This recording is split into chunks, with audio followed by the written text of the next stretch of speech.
experience here with me, your host, Captain and DJ, Uncle Earl on the radio. How y'all doing? I am so excited right now. I got a room full of hotness, goodness, juicy bits. And it comes in the form of art. We are going to be doing art talk today. We've been talking about everything under the sun, and I think I need to bring it on down to the bare essentials of what makes it really work. I have here in the studio with me Mr. Greg Holder, Ms. Nikki Owens, and Ms. Mona Wyatt, and we are going to be laying down some fabric, some society, and some knowledge. We're going to be just dropping it, hanging it. And I want you to say, how y'all doing, guys? How y'all doing out there? Hey now. Hey everybody. Yes, yes. I'm so excited that we were able to get this together. I knew it was going to happen, but you know, all good things come in time and the way they should. And here we are, and I feel blessed. First of all, I want to say thank you guys for coming. Thank you. Yeah, Thank you. and I'm amazed by all the talent that's in the room with me today. Oh. And I had a little conversation downstairs with Mr. Greg, and he corrected me. He is not an etch artist. That is correct. But he sandblasts glass. Correct. And uses color. Amen. Amen. And Miss Nikki, she does some amazing stuff. She brought in this piece of this artwork with Billie Holiday, and it's from recycled paper Yes. and ink. Yes. Amazing. Thank I mean, you. it looks like 3D. Thank you. Like she could just step off the wall. I love it. Thank you very much. Yes, you're welcome. And Ms. Mona Wyatt, we go way back. Yes, I'm sir. not going to tell the hard part because I might get a cramp. It's all right. It's all right. It's all good. Yes, but we're from New York, and you know, we trained together in New York a bit, and we're performers, and now we've moved on to bigger and brighter things. And I'm happy that you're here with me, Beth. Thank you for having me. You are welcome. And she does some incredible, inspirational dark side greeting cards and inspirational messages. And we're gonna maybe give a little piece of that. Yeah. Dark. But let's just get a little piece of everyone. Greg, would you just give us a little history, where you're from, and you know your background, please? My background, I was born and raised in South Central Los Angeles. And I went to school at Carson High School. Played football most of my life. I was an athlete, yeah, but I was a student, and you know, I didn't even know back then that I was doodling. But some friends about a year ago, and also this year, kind of reminded me on Facebook that, you know, man, you remember, man, in social studies, man, you used to like draw, you know. I don't remember those periods You of don't? time. No, I don't. Not at all. I think football, it gave me the discipline that I have in my business today. And I was able to excel once I got engulfed in it. It was no turning back. Nice. So that's where I come from. I come from a football background. I went to the University of Utah. Played a couple years with the Los Angeles Raiders when they were here in El Segundo.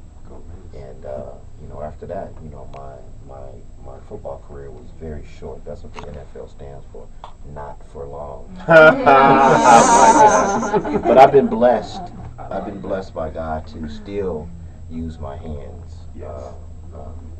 And that's it's a gift that I don't take lightly. I polish myself. I study. You know, you were speaking on the Renaissance period. Yes. And was it the Dada? Yes, Dada movement. Movement. Yes. And the Renaissance period was very influential to me.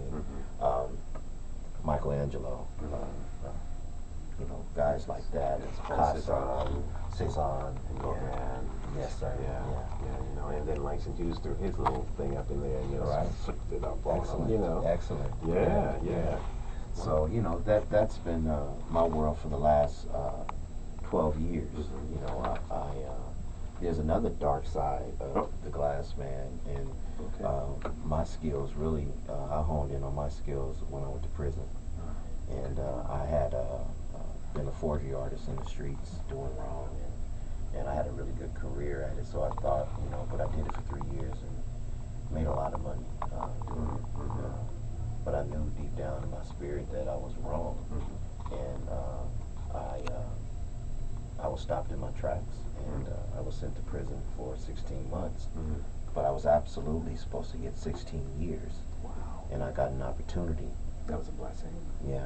And now you forged your hands in another direction. Another direction. And Yes. that's art, you know. And I was introduced to the glass world by a gentleman by the name of John Williams, who owns Pacific Art Glass. Mm-hmm. And they are in Gardena, California.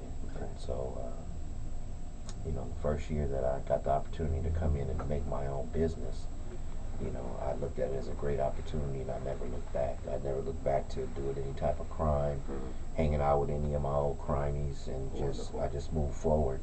Because I come from South Central, if you know what I mean. Yeah. And there are a lot of opportunities for young men to be engulfed in other things that are not yeah, that's why this is important in what I'm doing. Oh, yeah. To let the people know that I there love is this. another way. Yes, You I know, love this. and I mean, it's a process. Mm-hmm. You know, we're a product of our environment, but you don't have to be That's right. the total package. That's right. Okay, you got a whole lot That's of all questions good. in you, but I need to pass it on Come to on, the sister come on, over there. Nikki. Come on. Because you need to hear from her. I already know. How you doing, Nikki? Good. Owens? Good. Yeah? Nikki, Yes. yo. Well, you know, I'm really excited because I heard you were working on your radio voice. Yes. Yes, this is my radio voice. All right. That sounds lovely. My name is Nikki Owens. I've been drawing ever since I can remember. My mom says I started around age 3. Okay. So I'm just lucky enough to have that ability to do that.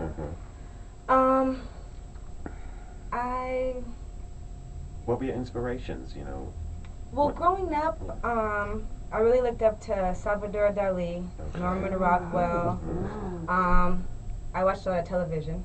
So Jim Henson, Walt Disney, Yes. a lot of cartoons. In Vivid the 80s. imagination. Exactly, Yes. exactly. Nice. Spent a lot of time I should have been doing homework, just drawing. Okay. But yeah. Do you have brothers and sisters? I have a sister. Are any of them in the art world? No, No. no. Well, she's a writer. Okay. But my mother's an artist, and my grandmother, my great-grandmother on my dad's side designed floats for the Rose Parade. Oh, wow. She was one of the first African-American female artists to ever do that, so kind of Wow. runs in my family. In the Come blood. All right, for the history. That's Nice, right. nice. Cool. Great. It's Well, not we'll just be back Black at you in a History second. Month. I need to talk to the lady in the hat. Hey, hat lady. Miss Mona Wyatt. How you doing? How you doing? Like I said, you know, we have a rich history, but, you know, I don't want to waste time with that. I want them to really know about you, where you're from, Oh, you know, okay. your... My name is Mona Wyatt. A lot of people in the business know me as Miss Mona. That came from my first show. I was a spankling 21, and the boys were like, "Oh, who is this? We're gonna have to call her Miss Mona." So that stuck. I grew up on a military base. My father was an officer. He's a retired colonel. And we moved around a lot, which left me with a life of always having to pick up the pieces very fast and not really having friends. So I think that gave me the room for imagination of creating a world for myself to survive. And very strict upbringing, Catholicism, Okay. dark. There we go. The battle. So, you know, being an officer's kid and Catholicism kind of squashed me into some heavy stuff, you know, that carried me through the years. And So you had to get on stage to shake it off. yes, yes, yes. All right. And so I got on the stage, and I always, in terms of my writing, for some reason, as a child, I kept everything I wrote. I didn't know why, but I had everything that I wrote. Everything. Wow. I have diaries that go back to when I was 10 years old, 11 years old. So I can go back to that, and I'm like, oh, you know, very profound stuff, and not understanding where it was coming from. And then during one of the years when I was working, I made a card.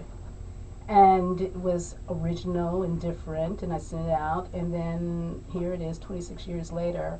I have a fan base where my cards were quirky, and they look forward to it because a lot of people say they have all the cards, which is pretty phenomenal. Really? Yes, and through the years, my cards would reflect what I was going through.